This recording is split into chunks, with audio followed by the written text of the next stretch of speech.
उपस्थित है steel association के श्री रामकिशोर कालरा जी। सर, हम आपसे ये जानना चाहेंगे कि जो कोरोना का जो प्रादुर्भाव बढ़ चुका है, ऐसे में ट्रेड की भी हालत खस्ता है, काफ़ी मजदूर भी इधर से स्थानांतरित कर चुके हैं।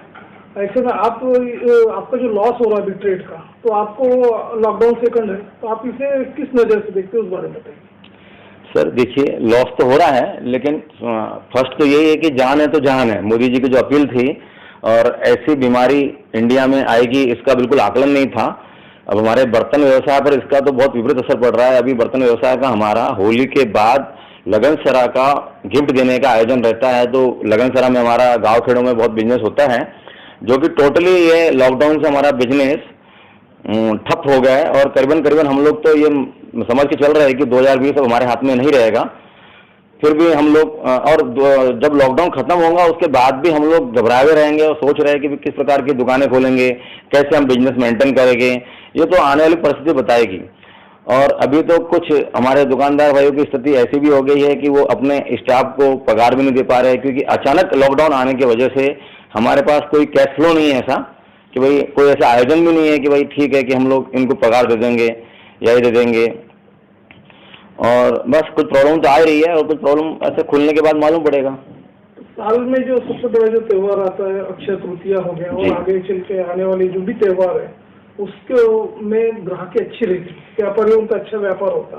तो ऐसे में अब ये सब आपको लॉस सहना पड़ रहा लॉकडाउन 2 की वजह से। तो आप सरकार से ये चाहोगे कि TDS हो गया, EMI हो गया, ये अपना कुछ ऐसा कटौती का फायदा मिले, इलेक्ट्रिसिटी बिल पे फायदा मिले, तो ऐसा कुछ आपने एसोसिएशन की तरफ से पत्र भेजा है क्या प्रशासन को? सर अभी हमने कोई पत्र नहीं भेजा है, पत्र हमने बना करके जरूर रखा है। वैसे तो अक्षय तृतीया के दिन हमारा व्यापार बहुत रहता है, पीतल तांबे और नई वैरायटीज जो आती है, फैंसी आइटम्स, तांबे के जग वग मग वगैरह सब बहुत बिकते हैं।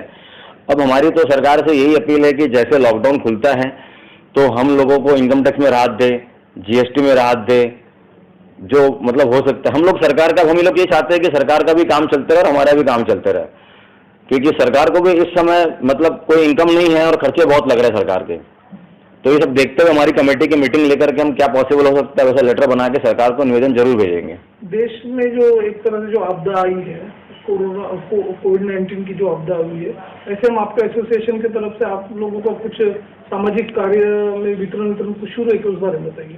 देखिए सर, ऐसा हमारा रूटीन में ऐसा कोई मतलब वो तो वितरण तो नहीं हुआ है, लेकिन अभी हम लोगों की एक मीटिंग हुई थी आपसी फोन पे। तो हम लोगों ने इसमें सोचा कि हम लोग खुद अपने स्टाफ को तो सैलरी दे ही रहे, जो दुकानदार भाई है वो अपने स्टाफ को तो संभाल ही रहा है। ये भी एक समाज सेवा है कि उसकी कोई बिल्कुल इनकम नहीं है, उसका घर खर्चा खुद वो कम कर रहा है, साधारण से जीवन यापन कर रहा है, फिर भी अपने स्टाफ का घर भर रहा है। और इससे अलावा हम लोग जो हमारे बाजारों के जो कुछ लेबर्स है, रिक्शे वाले हैं, हमालीन हैं, ये तकरीबन 60-70 लोग हैं। इन लोगों को हमने एक किट बनाने का सोचा है, जो आजकल में हम लोग इनको वितरित कर देंगे। दाल चावल, दालें, नमक, इस टाइप के सूखे आइटम्स जो घर में खाने पकाने को लगती है, इस आइटम का हमने सोचा है। अभी हाल ही में आपकी जो संस्था है NVCC, उन्होंने एक प्रावधान पारित किया है कि 15 से 20% जो व्यापारी बंधु है अपने कामगारों को, अपने वर्कर्स को सैलरी दे। तो ये आप कहाँ तक उचित समझते हैं? नहीं सर, ऐसा है, उचित का कैसा है कि किसी के दुकान में 3 लोगों का स्टाफ है, किसी के दुकान में 20 लोगों का स्टाफ है। अब वो 20 लोगों के स्टाफ को अगर सैलरी पूरी तो दे नहीं पाएगा, तो उसमें वो लोग रियायत चाहते हैं। तो हमारी भी एनवीसी पर बात हुई थी कि भाई हम लोगों ने हमारे स्टाफ का कैसा करना चाहिए। तो उन्होंने भी एक गवर्नमेंट को अपील भेजी है कि भाई हम सक्षम नहीं है पूरी पगार देने को, तो हम लोग मतलब 30% पगार दे सकते हैं स्टाफ को। उन्होंने अभी सरकार को अपनी ऐसी अपील भेजी है, और हम लोगों को भी वो दिशा निर्देश देते रहते हैं। मैंने खुद हमारे अश्विन जी मेड़े से संपर्क किया था, तो बोले कि भाई देखो अभी 30% तो प्रावधान मतलब रखो आप, ऐसा उन्होंने मतलब एक रिक्वेस्ट की है। ऐसा हमारे पर कोई वो नहीं है, हम लोग हमारे स्टाफ को कोशिश कर रहे हैं कि भाई मान जाए, क्योंकि अब अच्छा वो भी समझ रहे हैं कि भाई अभी मालिक तो ठीक है कि खाली बैठे पगार दे रहा है, कुछ काम नहीं है, सब कुछ है, तो वो जो समझदार स्टाफ है समझ रहा है बात को। आज की इस मुसीबत घड़ी में मनापा हो गया, पुलिस प्रशासन हो गया, उसका समन्वय आपके संस्था को कैसा मिल रहा है? सर देखिए, अभी तो हमारी दुकानें बंद हैं, तो हमारा तो इनसे कोई संपर्क नहीं हो पा रहा है। फिर भी मनपा अपना काम बहुत अच्छा कर रही है, और पहली बार हम देख रहे हैं कि पुलिस प्रशासन काम बहुत जोरदार कर रहा है। आज तक तो हमने मतलब ऐसा हमको देखा नहीं है, लेकिन अभी तन मन धन से बहुत ही बढ़िया काम कर रहे हैं। कुछ पुलिस भाइयों को, हमारे कुछ व्यापारी भाइयों ने स्टील की बोतलें, जब वो दिन रात धूप में काम कर रहे हैं तो स्टील की बोतलें करीबन 30-35 पुलिस भाई को बांटी उन्होंने। कोरोना वायरस का संक्रमण बढ़ना नहीं चाहिए, इसीलिए मोदी साहब ने लॉकडाउन 2 घोषित किया हुआ है। यदि वो लॉकडाउन की अवधि बढ़ती है, आगे चल के आपकी क्या रणनीति रहेगी एसोसिएशन? सर देखिए, अभी तो ऐसा जिस प्रकार से नागपुर चल रहा है तो 3 मई को अभी जैसे लॉकडाउन अपना सेकंड खत्म हो रहा है, लेकिन अब हमको तो उम्मीद है भी नहीं कि 3 मई को खुल जाएगा। अब जो भी सरकार के दिशा निर्देश रहेंगे हमको उसका 100% पालन करना है। और रही बात हमारा बिजनेस का, लॉस तो जितना होना था हो ही गया है, अब जान बचाना बहुत जरूरी है।